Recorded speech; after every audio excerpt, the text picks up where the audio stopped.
Ceci est une histoire vraie. Au début des années 1990, dans les profondeurs de la base navale de Quantico, en Virginie, un projet classé secret défense sous le nom de Neuralweave a débuté sa mission. L'objectif : contrôler des araignées par des impulsions électriques directes envoyées dans leur système nerveux. Les utiliser pour l'espionnage, le sabotage et l'infiltration silencieuse. Au début, les tests étaient simples, de légères décharges, des mouvements mineurs. Puis vint le spécimen S09. Conçu avec un cerveau artificiellement élargi, S09 ne s'est pas contenté de bouger. Il a appris. Il s'est échappé lors d'un test de confinement.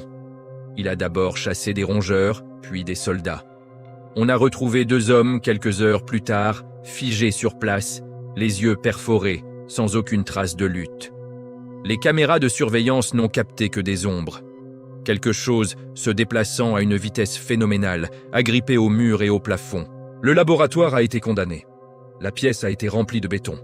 Mais les ingénieurs affirment que les capteurs de mouvement captent encore de faibles relevés, de minuscules impulsions électriques, comme un battement de cœur.